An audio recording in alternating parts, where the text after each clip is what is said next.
을 받고 자신의 죄가 가려진 자는 복이 있도다. 그 마음에 간사함이 없고 여호와께 정죄를 당하지 아니하는 자는 복이 있도다. 내가 입을 열지 아니할 때에 종일 신음함으로 내 뼈가 쇠하였나이다. 하나님 앞에 부르짖지 아니하고 하나님 앞에 자기의 은밀한 죄를 숨기고 있을 때에 내 뼈가 쇠하였나이다. 내가 종일 신음함으로 주의 손이 주야로 나를 누르시오니 내가 종일 신음함으로 여름 가뭄에 마름같이 되었나이다. 내 진액이 다 빠져버리는 거예요. 그러나 주님 앞에 부르짖으면 하나님께 은혜를 주실 줄 믿습니다. 자신의 죄를 숨기는 자는 형통하지 못하겠으나 그 죄를 자복하고 버리는 자는 불쌍히 여김을 받으리라. 아멘. 악인은 쫓아오는 자가 없어도 도망하나 의인은 사자같이 담대하리라. 아멘. 예.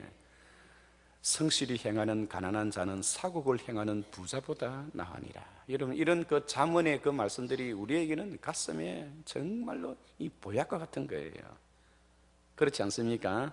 참 보약과 같은, 사람의 죽고 사는 것이 혀의 권세를 달렸나니 혀를 쓰기를 좋아하는 자는 혀의 열매를 먹으리라. 그렇지 않습니까? 실제로 그러합니다. 칼날같이 말을 함부로 벌리는 자가 있거니와 의인의 혀는 양약이 되어 사람을 구원하느니라. 얼마나 참 뼈에 부딪히는 이야기입니까? 노를 더디하는 것은 사람의 설기이요 남의 허물을 덮어주는 것은 자기의 영광이니라. 여러분, 남의 은밀한 비밀을 알고 있어요. 그런데 그것을 자기가 덮어주려고 그래 보십시오. 그게 자기의 영광이 된다는 거예요. 입을 함부로 칼날같이 함부로 벌리는 자가 있거니와 의인의 혀는 양약이 되어 사람을 구원하느니라. 우리의 말 한마디가 얼마나 중요한가. 무릇 더러운 말은 너희 입 밖에도 내지 말며 은혜를 끼치는데 소용되는 선한 말을 하여 듣는 자로 하여금 은혜가 되게 하라. 얼마나 귀한 이야기입니까? 참 이 시편에 있는 이러한 이 잠언서에 있는 하나님의 이러한 그 말씀이 주옥 같은 말씀이 우리의 생활에 얼마나 유효적절하게 되는지요. 아멘. 그리고 뿐만 아니라 경우에 합당한 말은 언쟁반에 아로새긴 금사가라. 얼마나 우리가 하나님의 그 말씀과 그 법도를 잘 지켜 행할 때 하나님께서 우리에게 주신 은혜와 은총이 무엇인가를 우리에게 그냥 그대로 보여주는 거예요. 여호와여 내 입에 파수꾼을 세우시고 내 입술문을 지키소서. 여호와를 존중히 여기는 자를 내가 존중히 여기고 나를 멸시하는 자를 내가 경멸히 여기리라. 우리가 하나님을 경외하고 하나님을 존중히 여기면 하나님도 우리를 그렇게 존중히 여긴대요. 아멘.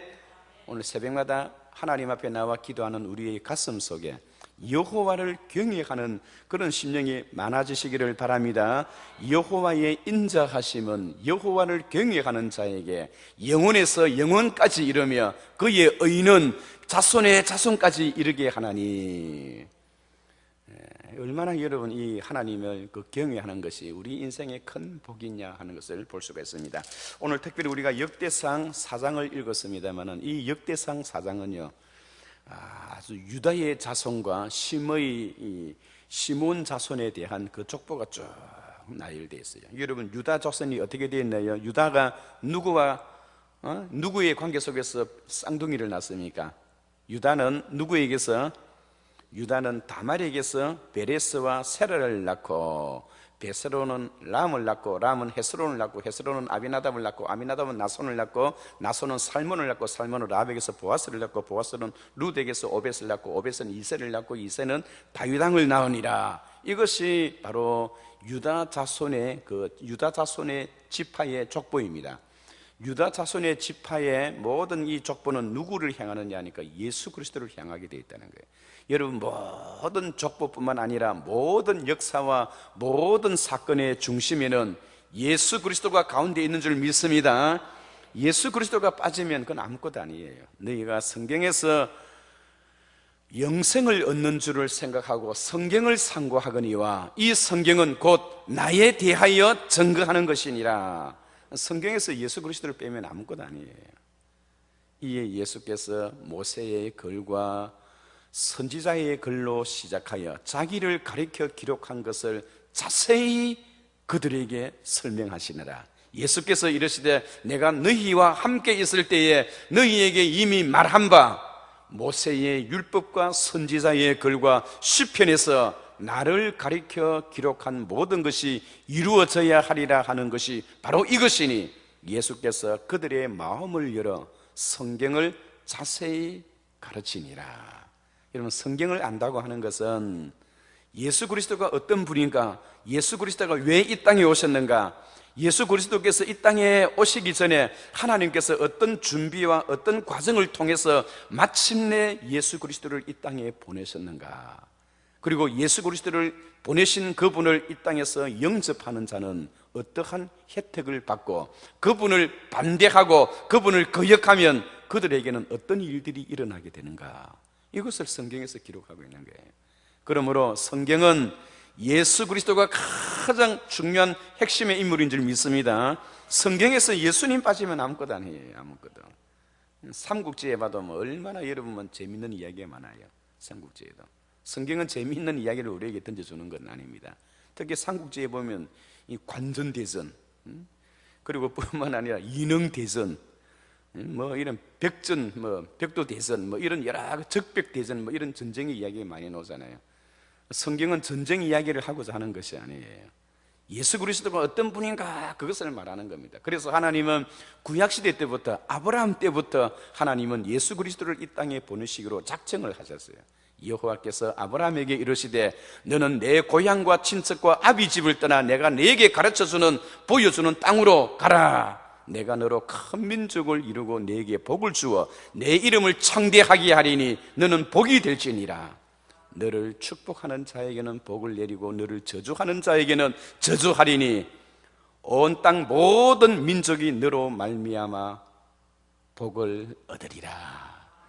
이 말씀은 지금으로부터 4,000년 전에 하나님이 아브라함에게 하셨던 말씀이에요. 그런데 4,000년 전에 하나님이 아브라함에게 하셨던 그 말씀대로 너로 말미암아 모든 민족이 복을 얻으리라 라고 하셨던 그 말씀이 오늘 저와 여러분들에게 성취되어졌습니다. 아멘.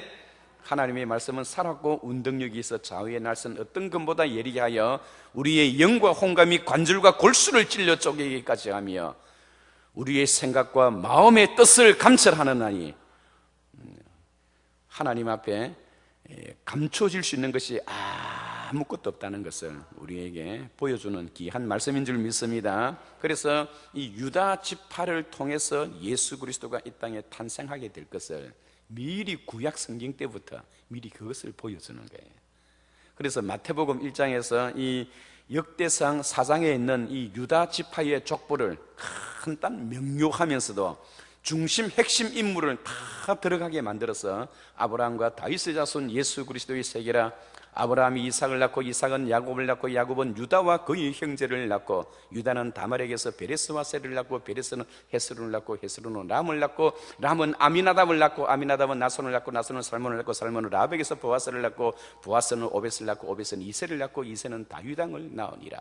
제가 여기서 스피드를 좀 더 빨리 하면요, 성경 보고 읽는 사람보다 더 빨리 암송합니다. 제가 마태복음 1장만 암송해도 한 10,000번 정도는 암송했어요.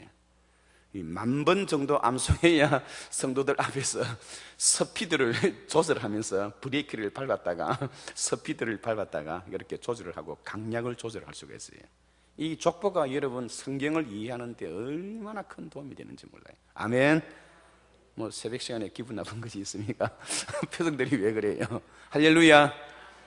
자, 오늘 그 본문에는 이 유다 지파의 그 족보가 쭉 나열되고 있는 그 가운데 우리가 특히 잘 알고 있는 야베스라는 사람의 이야기가 나와요. 지금 이 족보를 기록한 사람이 누구라고요? 누가 기록했어요? 에스라 선지자입니다. 에스라 선지자가 이 족보를 기록했던 그 이유가 두 가지라고 하였습니다. 하나는 이스라엘 백성들에게 포로 생활을 마치고 본국으로 돌아왔던 이스라엘 사람들에게 많은 사람들이 이상한 눈으로 이상한 안경을 끼고 유태인들을 바라보게 됩니다. 저것들이 무슨 하나님의 백성이냐, 하나님의 백성이라고 하는 것들이 바빌론 나라에 70년 동안 자기 역사가 망하고 그런 수모와 수치를 당하는 그런 일이 어디 있느냐, 순 거짓말장이라고 하면서 세계 열방 사람들이 유태인을 보고 비웃는 거예요. 그럴 때 에스라 선지자가 나타나서 이 족보를 기록함으로 인해서 세상 사람들이 어떠한 비웃음과 어떠한 여러분들을 약보는 그런 눈치가 있다 하더라도 여러분들은 여전히 하나님의 선택된 백성이라는 사실을 그들에게 다시 한 번 더 강조하기 위해서입니다. 아멘. 두 번째는 하나님이 아브라함을 통해서 예수 그리스도를 이 땅에 탄생시키겠다고 하셨던 하나님의 그 약속은 지금도 여전히 살아서 그 약속이 진행되고 있다는 거예요. 그래서 여러분들은 힘 빠지지 말고 용기를 얻어서 하나님이 우리에게 주어진 성전 건축과 성벽 건축을 능히 우리가 이 일을 감당하고 하나님 앞에 신앙 공동체를 다시 한번 회복하고 과거의 여호수아 때에 그리고 모세 때에 하나님을 경외하는 그 마음으로 우리 민족이 다시 한 마음으로 똘똘 뭉치자는 거예요. 그런 의미에서 오늘 이 족보를 기록하게 되었던 겁니다. 그러면서 갑작스럽게 다른 사람은 누구를 낳고 누구는 누구를 낳고 그렇게 쭉 나왔잖아요. 다윗은 우리아의 아내에게서 르호보암을 낳고 르호보암은 아비야를 낳고 아비야는 아사를 낳고 아사는 여호사밧을 낳고 여호사밧은 요담을 낳고 요담은 우시야를 낳고 우시야는 요람을 낳고 요람은 아하스를 낳고 아하스는 히스기를 낳고 히스기야는 므낫세를 낳고 므낫세는 아몬을 낳고 아몬은 요시야를 낳고 요시야는 바빌론으로 이거할 때 예고냐와 그의 형제를 낳으니라. 전부 다 누구를 낳고 하다가 야베스에게 있어서는 야베스에 관한 설명이 길게 이어져요. 그것은 이스라엘 백성들에게 지금 여러분들의 심정과 여러분들의 마음이 야베스란 이 사람의 심정과 똑같다는 거예요. 그렇다면 야베스란 사람은 누구이냐? 이 야베스란 사람은 태어날 때부터 자기 어머니가 난산입니다. 난산. 어머니가 죽을 정도로 죽도록 고생하고 죽음의 사선문을 한번 건너갔다가 다시 돌아와서 이 아들을 낳았어요. 그래서 이 아들을 낳았을 때요, 이 어머니가 얼마나 땀을 흘리고 죽을 고생을 해서 낳았다 해서 이름을 베레스라 했습니다. 야베스라고 하였어요. 그래서 난산에다가 어머니를 태어나고 난 뒤에 뱃속에 있을 때보다 태어나고 난 뒤에 난산으로 태어다 보니까 아이가 건강하게 자라지를 못하고 핸디캡입니다. 핸디캡. 여러분, 우리 부모님들 가운데도 그런 경우도 있잖아요. 자기가 원해서 자식들은 건강하게 태어나서 건강하게 자라기를 원하지, 태어나서 여러분 눈도 뜨지를 못하고 자기 스스로 밥 숟가락도 들지 못하고 늙어 죽을 때까지 화장실을 데리고 다녀야 한다면 그 부모의 심정이 얼마나 아프고 가슴이 아프고 그 마음을 누가 이해할 수 있겠습니까? 그런데 자라면서 이 안전병이겠죠. 이 핸디캡으로 불구자로 자라나는 이 야베스가요, 내가 더 이상 우리 어머니의 마음을 아프게 할 수 없다는 거예요. 그래서 그는 그 인생에 철이 들어서 하나님 앞에 결단을 하는 거예요. 내 더 이상 우리 어머니의 가슴에 상처와 아픔을 줄 수가 없습니다, 하나님. 그래서 그는 하나님께 간구해서 기도하여 하나님께 복을 받아서 여러 다른 형제보다 태어날 때에는 훨씬 못한 가운데 태어났지만은 하나님으로부터 복을 받아서 다른 형제들보다 얼굴이 잘생기고 몸이 튼튼하고 늘씬하고 잘 빠졌던 그런 형제들보다도 월등히 못한 상태에서 태어난 내가 하나님께 복을 받아서 다른 형제보다 더 존귀하게 되었다는 이 야베스의 사람의 이름을 아주 강하게 여기에 기록하고 있는 것은 지금 이스라엘 백성들의 그 마음의 상태가 야베스처럼 자기 스스로 하나도 아무것도 할 수 없는 야베스와 같은 그런 처지와 똑같다는 겁니다. 그러나 야베스가 하나님께 의지하여 하나님께 부르짖었을 때에 하나님께서 야베스를 복되게 해서 다른 형제들보다 더 존귀하게 되었던 것처럼 오늘 여러분들도 그렇게 하면 하나님이 복을 주어서 다른 형제들보다 더 강력하게 하나님께서 세워주시고 인간의 생명의 삶을 마음껏 주관하시는 하나님의 손에 우리의 인생이 달려있는데 그분께 부르짖어서 야베스처럼 우리의 상황을 우리가 극복해 나가자라는 그런 의도가 오늘 본문에 귀하게 사로잡혀 있는 거예요. 지금도 역시 마찬가지입니다. 나는 왜 이렇게 가난하고 왜 이렇게 머리가 안 돌아가고, 하나님이 나를 조금만 더 날씬하게 해주셨으면 탤런트라도 하고 얼굴을 조금만 더 멋지게 하면 영화배우로도 해서 먹고 살 테인데 나는 아버지로부터 지혜를 물려받은 것도 없고 내 몸매를 물려받은 것도 없고 아버지로부터 내 부모로부터 재산을 물려받은 것도 없고 지혜를 물려받은 것도 없고 부모로부터 물려받은 것은 망가지는 이 몸뚱아리 하나, 그것도 늘씬하고 깨끗하고 잘생긴 몸매가 아니라 사람들이 내 손가락질을 받는 이 못난 내 몸뚱아리 하나밖에 없다는 거예요. 그럼에도 불구하고 슬퍼하거나 실망하지 아니하고 좌절하지 아니하고 인간의 모든 생사화복이 누구의 손에? 하나님의 손에 있다는 것을 알고 있었던 이 야베스가요, 주님 앞에 부르짖어서 그 인생을 역전의 드라마로 이끌어갔다는 거예요. 오늘도 누구든지 야베스의 입장에 처한 사람이라 하더라도 하나님께 부르짖으면 하나님이 응답해 주신다는 거예요. 그것을 지금 그 시대에 살았던 이스라엘 백성들에게 힘과 용기를 주고 그것을 성경에 기록함으로 인하여 오늘 누구든지 역대상 사상을 읽는 사람마다 같은 심정, 같은 라인에 있어요. 아멘. 저도 그러했고요. 저도 하나님께 기도해서 하나님의 특별한 은혜로 제가 목사가 되었어요. 야베스와 같은 그런 인간이었습니다. 그런데 하나님께서 세워주셔서 야곱아, 너를 창조하신 여호와께서 이제 말씀하시느니라. 이스라엘아, 너를 조성하신 여호와께서 이제 말씀하시느니라. 너는 두려워 말라. 내가 너를 구속하였고 내가 너를 지명하여 불렀나니 너는 내 것이니라. 내가 물 가운데 지나갈 때에도 물이 너를 침몰하지 못하며 강을 지날 때에도 물이 너를 엄습하지 못하며 불 가운데로 지나갈지라도 불꽃이 너를 사르지 못하리니 너는 내게 보배롭고 존귀하여 내가 너를 사랑하여 많은 사람을 너를 대신하여 내어주겠고 너의 생명으로 많은 백성을 대신하게 하리라. 하나님께서 나에게뿐만 아니라 누구든지 우리 인생의 절대 주관자이신 하나님께 부르짖고 야베스처럼 하나님의 복을 받아야겠다고 부르짖는 자에게 하나님은 우리에게 시온의 대로를 활짝 열어두셨습니다. 실망과 좌절과 아픔과 슬픔 속에 상처 속에 있다면 오늘 야베스처럼 한번 불러보십시오. 하나님의 놀라운 역사하심이 있으리라 믿습니다. 같이 한번 기도하겠습니다. 우리 기도하면서 하나님 은혜를 베풀어 주시고 오늘 내 인생과